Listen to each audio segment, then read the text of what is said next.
Je vais lire différents passages à partir de chapitre 2 de Daniel. Je commence au chapitre 2, verset 46.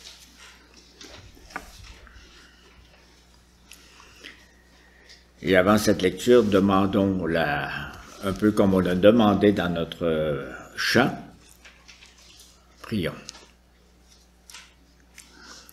Oui, Seigneur, pour t'écouter, pour te plaire, pour te comprendre, pour t'accueillir, il nous faut ta lumière. Et c'est notre prière, Seigneur, que ton Esprit Saint vienne éclairer le dedans de nos cœurs, qui vienne éclairer ta parole, pour que ta parole devienne vivante, devienne lumière pour ton Église ici, pour chacune de nos vies. Nous te le demandons en Jésus, la lumière qui ne s'éteint pas. Amen. Donc je lis vous avez trouvé le texte dans Daniel chapitre 2, verset 46 au verset 49. Alors le roi Nebuchadnezzar tomba le visage contre terre et se prosterna devant Daniel. Il ordonna qu'on offre des sacrifices et des parfums en son honneur. Le roi adressa la parole à Daniel et dit, « C'est certain, c'est votre Dieu qui est le Dieu des dieux et le Seigneur des seigneurs, et il dévoile les secrets, puisque tu as pu dévoiler celui-ci. » Ensuite, le roi accorda une position élevée à Daniel et lui fit de nombreux et grands cadeaux, et lui donna le commandement de toute la province de Babylone, et le désigna chef suprême de tous les sages de Babylone. Daniel demanda au roi de confier l'administration de la province de Babylone à Shadrach, Méshach et Abednego. Lui-même resta à la cour du roi. Et nous passons au chapitre suivant, 3, verset 1. Le roi Nebuchadnezzar fit une statue en or haute de 30 mètres et large de 3 mètres. Il l'adressa dans la vallée de Dura, dans la province de Babylone. Et tout le reste de l'histoire, vous verrez, c'est autour de cette statue-là. Et vous voyez le contraste. Le roi est prêt à adorer, se mettre à genoux devant Daniel. Et là maintenant, il monte sa statue et il demande à ces jeunes juifs exilés d'être à genoux devant la statue. Nous passons au chapitre 3, verset 8. À ce moment-là, profitant de l'occasion, quelques Babyloniens se présentèrent pour accuser les Juifs. Ils prirent la parole et dirent au roi Nebuchadnezzar, « Roi, puisses-tu vivre toujours? D'après l'ordre que tu as toi-même donné, tous ceux qui entendaient le son de la trompette, de la flûte, de la guitare, de la petite et de la grande harpe, de la cornemuse et d'instruments de toutes sortes devaient se prosterner et adorer la statue en or. D'après le même ordre, si quelqu'un ne se prosternait pas pour adorer la statue, il devait être jeté au milieu d'une fournaise ardente. Or, il y a des Juifs à qui tu as confié l'administration de la province de Babylone, Shadrach, Méshach et Abednego. Ces hommes ne tiennent aucun compte de ton ordre, roi. Ils ne servent pas tes dieux et n'adorent pas la statue en or que tu as dressée. Alors Nebuchadnezzar, irrité et furieux, donna l'ordre de faire venir Shadrach, Méshach et Abednego. Ces hommes furent donc amenés devant le roi. Nebuchadnezzar prit la parole et leur dit, « Est-il vrai, Shadrach, Méshach et Abednego, que vous ne servez pas mes dieux et que vous n'adorez pas la statue en or que j'ai dressée? Maintenant, tenez-vous prêts. Et au moment où vous entendrez le son de la trompette, de la flûte, de la guitare, de la petite et de la grande harpe, de la cornemuse et des instruments de toutes sortes, vous vous prosternerez et vous adorerez la statue que j'ai faite. Si vous ne l'adorez pas, vous serez immédiatement jeté au milieu d'une fournaise ardente. Quel est le Dieu qui pourra alors vous délivrer de mon pouvoir? » Shadrach, Méshach et Abednego répliquèrent au roi Nebuchadnezzar. « Nous n'avons pas besoin de te répondre là-dessus. Notre Dieu, celui que nous servons, peut nous délivrer de la fournaise ardente, et il nous délivrera de ton pouvoir. Et même s'il ne le faisait pas, sache, roi, que nous ne servirons pas tes dieux, et que nous n'adorerons pas la statue en or que tu as dressée. Je ne sais pas si vous vous placez comme le roi qui entend ça, ou comme les serviteurs qui disent ça.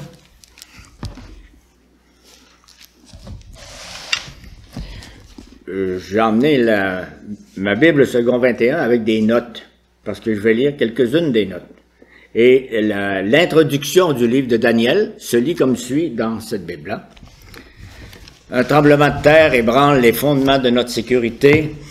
Une tornade emporte les trésors de toute une vie. La balle d'un assassin change le cours de l'histoire.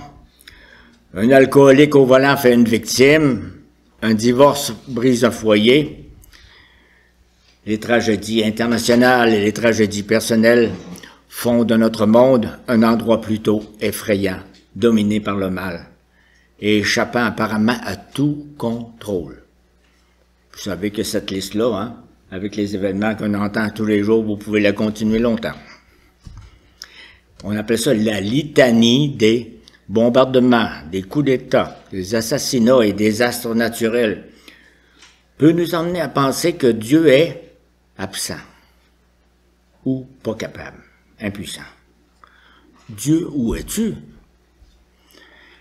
C'est ça notre cri, étouffé par la douleur et le désespoir.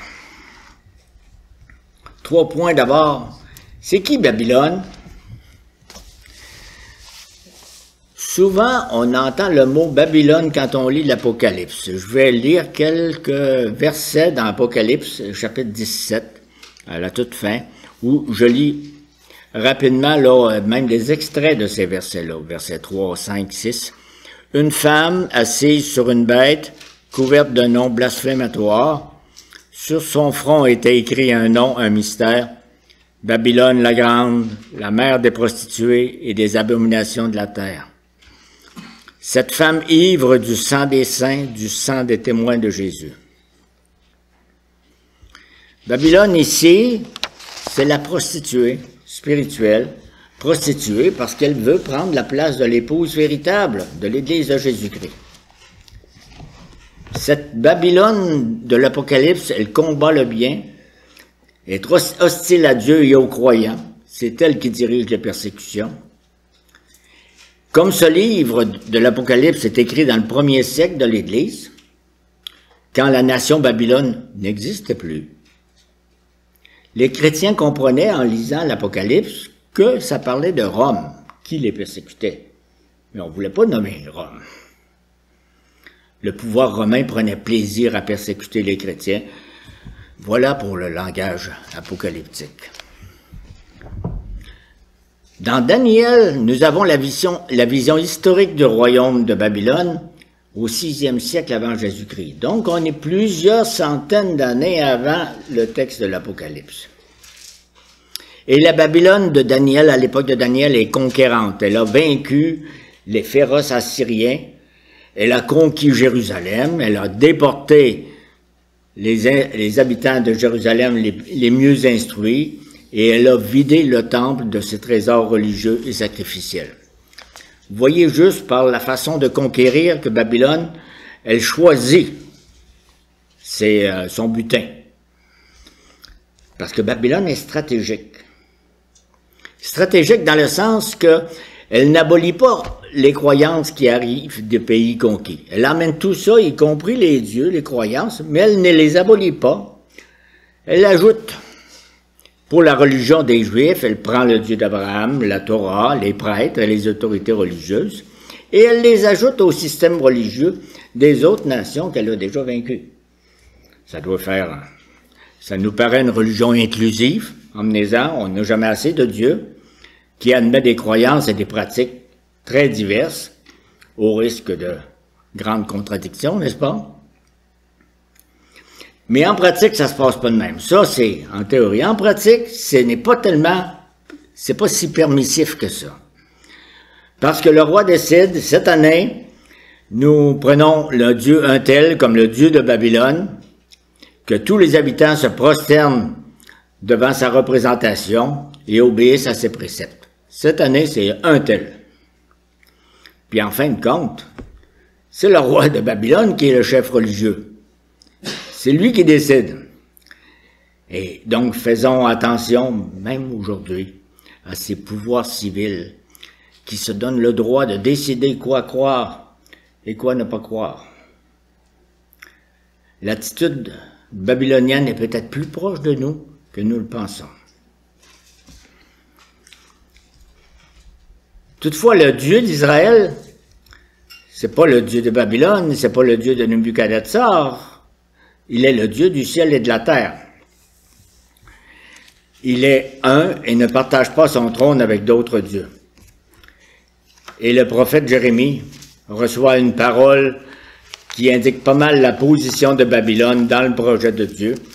Je vais vous lire quelques versets dans Jérémie 51, verset 60.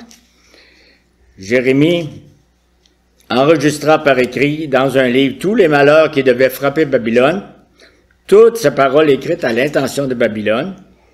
Puis il dit à son secrétaire Seraja, « Une fois arrivé à Babylone, tu veilleras à faire la lecture de toutes ces paroles, parce que Jérémie écrit ça à Jérusalem, puis il envoie quelqu'un le dire à Babylone. Et tu diras, Éternel, c'est toi qui as déclaré que cet endroit serait... » Excusez-moi. C'est toi qui as déclaré que cet endroit serait rayé de la carte et qu'il ne serait plus habité ni par les hommes ni par les bêtes, mais qu'il deviendrait un désert pour toujours. Quand tu auras terminé la lecture de ce livre, tu y attacheras une pierre et tu le jetteras au milieu de l'Euphrate, puis tu diras, Babylone disparaîtra de la même manière que ce livre est disparu. Elle ne se relèvera pas des malheurs que je ferai venir sur elle. Ils tomberont épuisés. Voici où nous en sommes. Il y a ces jeunes amis-là qui sont à Babylone, mais il y a aussi Jérémie, où Dieu s'était servi de Jérémie pour dire comment lui, il allait conduire Babylone. On arrive à nos trois jeunes amis que j'appelle des jeunes parvenus. C'est pas écrit dans la Bible, on va voir. Shadrach, Meshach et Abednego sont des adolescents qui ont commencé tout en bas de l'échelle sociale à Babylone. Et ils sont parvenus à la cour du roi. Ils sont arrivés à Babylone avec la gang des prisonniers, des exilés. Ils n'étaient même pas immigrants. Ils devaient suivre les chameaux dans la file pour des mois de marche. Et ils sont destinés à une fonction dominante dans l'appareil gouvernemental. Ils ont suivi les examens de la fonction publique, et on a dit, et les autres, ils ont un quotient intellectuel supérieur à tout ce qu'on a trouvé. On les garde parce qu'on veut être la nation la plus puissante au monde. Ah oui.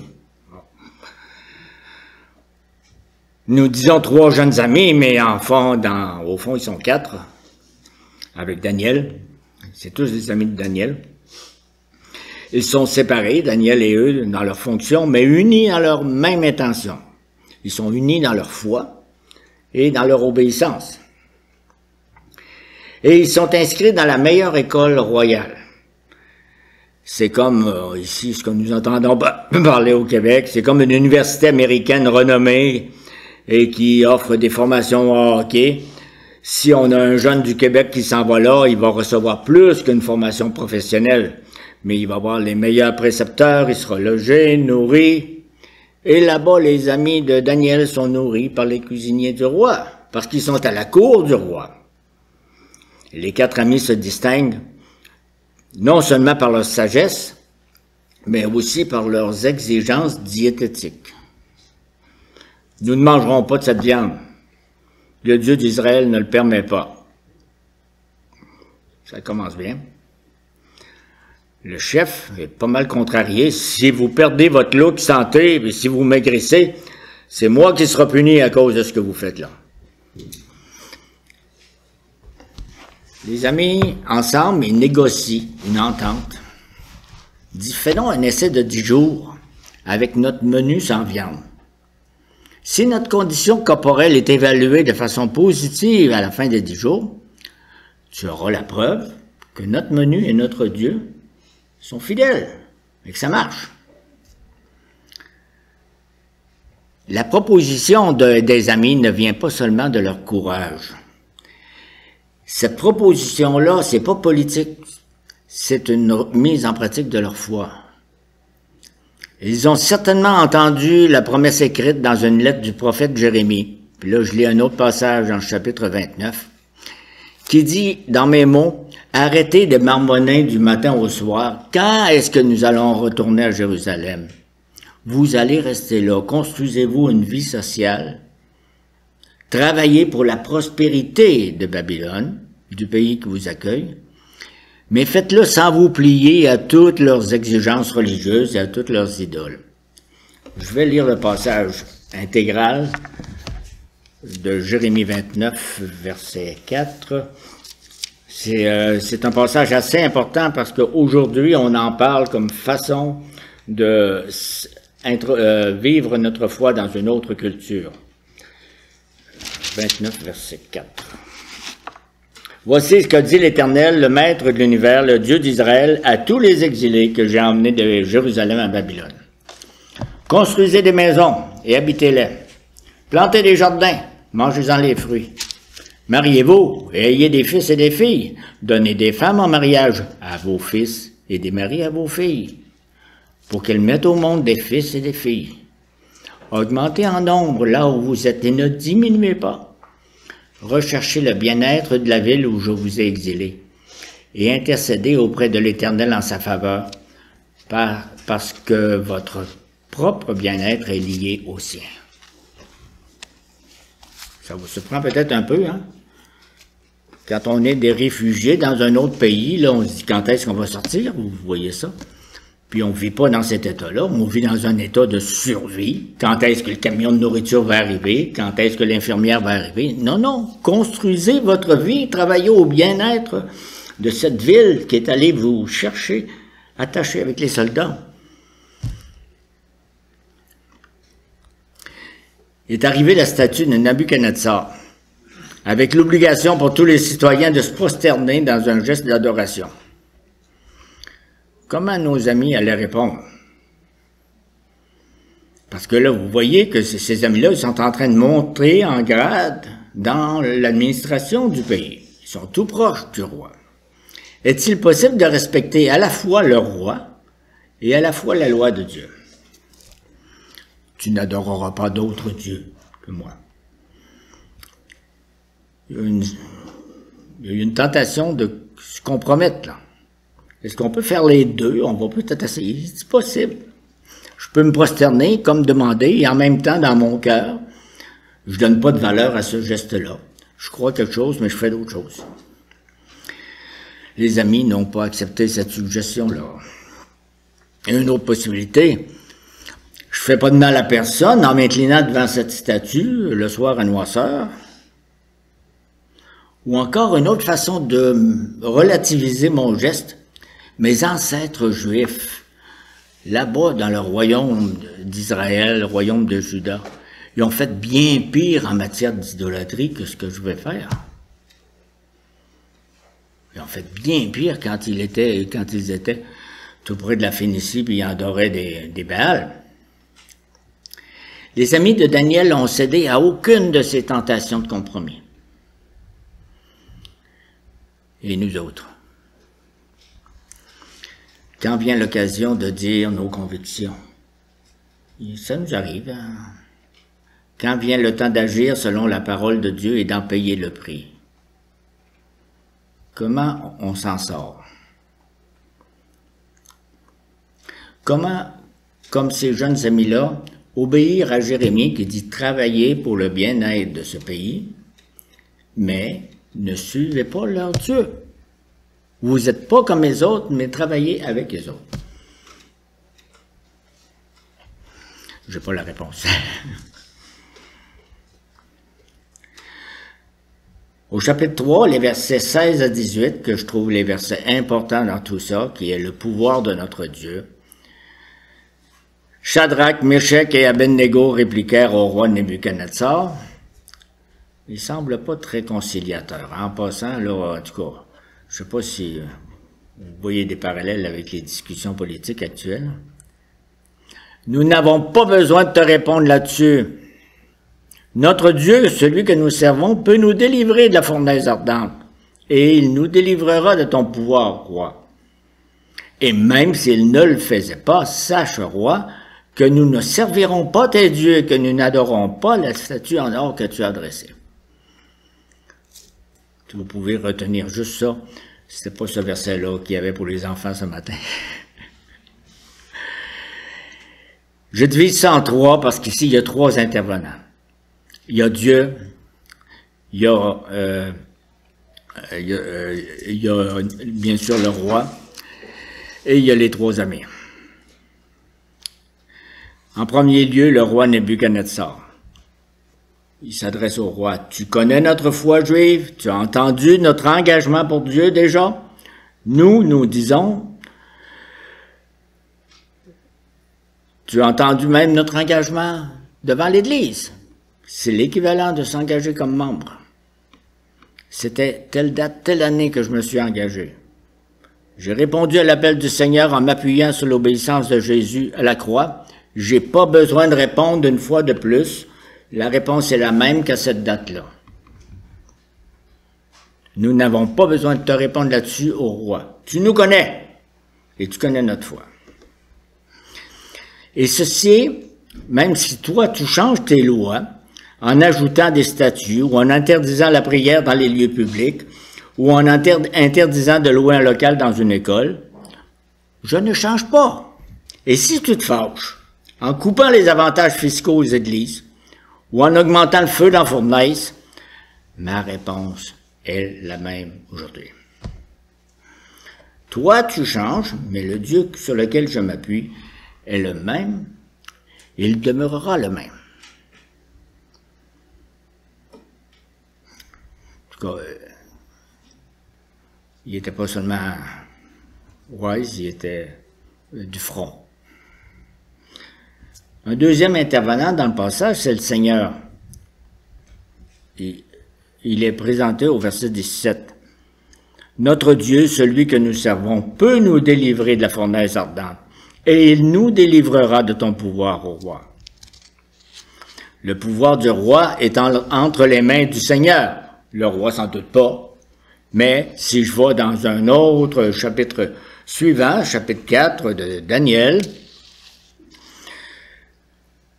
il parlait encore, ce qui veut dire le roi, quand une voix venant du ciel se fit entendre, et la voix disait « Apprends, roi Nebuchadnezzar, que la royauté t'est retirée. » Si vous connaissez un peu l'histoire, on te chassera du milieu des hommes, tu habiteras avec les bêtes sauvages, on te donnera, comme au bœuf, de l'herbe à manger, et 7 ans passeront sur toi jusqu'à ce que tu reconnaisses que le Très-Haut domine sur toute royauté humaine, et qu'il la donne à qui il le désire.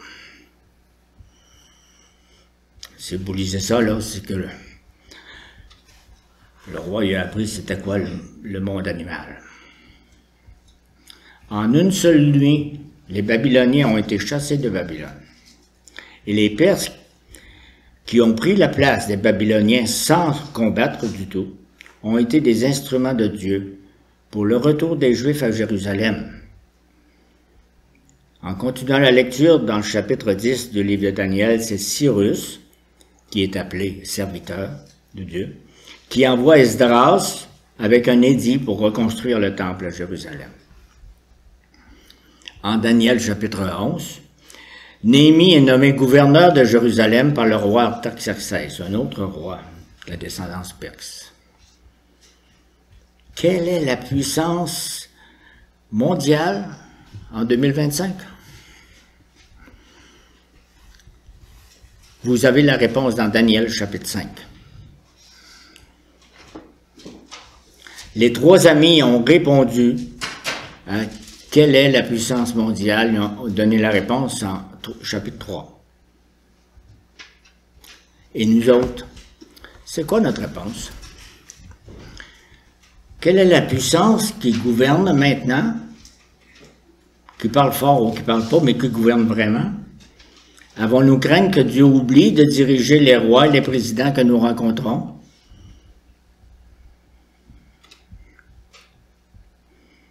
Je laisse juste la question, là. Vous reviendrez dimanche prochain. Un troisième intervenant. Troisième intervenant, c'est les trois amis de Daniel. On a parlé du roi, on a parlé du Seigneur, on est rendu au verset 18. Les trois amis de Daniel, ils ont arrêté de faire leurs calculs. Vous vous rappelez, on calcule pour voir si on peut faire les deux. Suivre la loi de Dieu, puis faire ce que le roi demande. Puis les autres, ils n'ont pas calculé. Oh, il aurait pu dire, nous sommes des fonctionnaires de l'État babylonien. C'est l'État qui nous dicte notre conduite en matière de foi et d'agir. C'était marqué Babylone sur leur chapeau, là.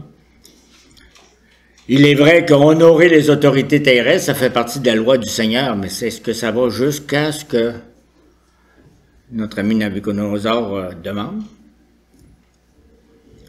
Un autre calcul qu'ils peuvent faire, c'est pour protéger mes compatriotes dans mes responsabilités gouvernementales, parce que j'ai une fonction comme ça, où je dois demeurer vivant. Si je disparais dans la fournaise, mes compatriotes, il va leur arriver quoi? Je peux continuer mes calculs en m'appuyant sur les bienfaits que le Seigneur peut m'envoyer. Je ferai ce que Dieu demande et ses bienfaits se répandront sur ma nation. Un véritable âge d'or pour ma nation.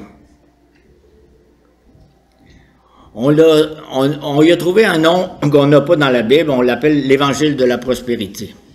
Ça parle beaucoup aujourd'hui, vous le savez, hein. Le Seigneur m'a délivré de la dépendance à l'alcool, au jeu. Tournez-vous vers lui et vous recevrez aussi ce que vous demandez.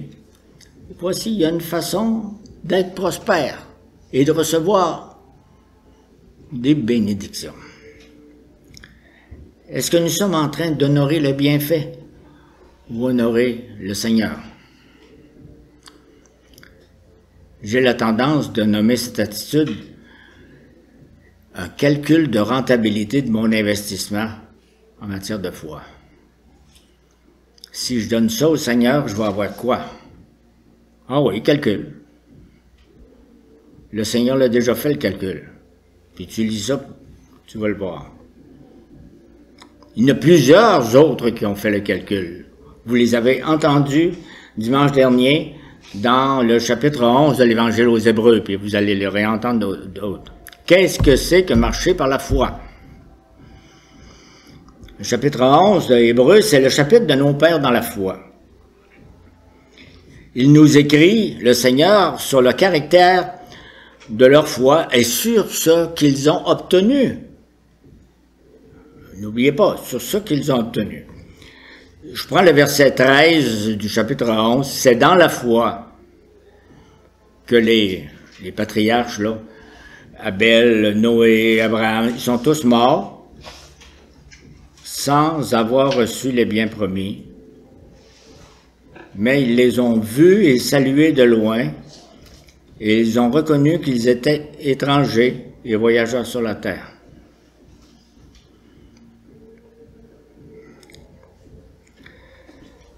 Ils ont reconnu qu'ils n'étaient pas arrivés, ils étaient sur une terre étrangère, mais que les biens, les bénédictions, c'était là-bas, là, très loin.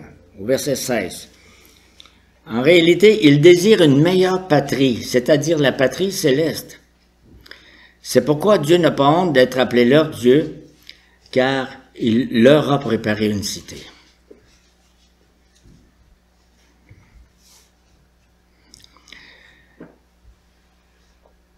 Ça veut dire que les rumeurs de persécution, soit à Babylone, soit à Rome, soit à Québec, ce n'est qu'une étape dans notre voyage qui continue plus loin que la terre, qui continue plus loin que la date de votre décès.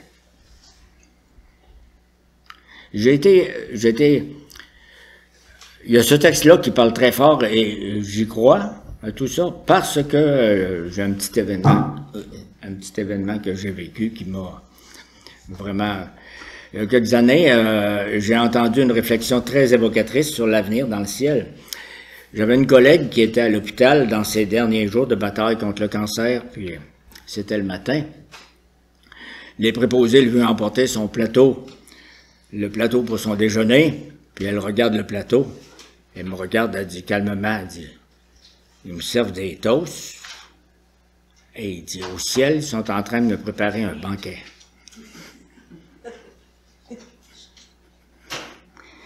Vous voyez, ces marcheurs dans la foi, ils voient plus clairement ce qui s'en vient que ce qui est là. Ils ont des lunettes de foi. Puis je les demande, ces lunettes-là. Je donne la conclusion qui vient de cette Bible d'étude qui dit « Dieu est souverain, Babylone est sous son contrôle. Depuis toujours, il agit dans l'histoire en contrôlant la destinée des peuples. Et il est vivant encore aujourd'hui. Malgré les informations alarmantes qui circulent ou les difficultés personnelles, nous pouvons avoir confiance en lui. » Je ne sais pas s'il y a des amis de Daniel ici, là. Amen.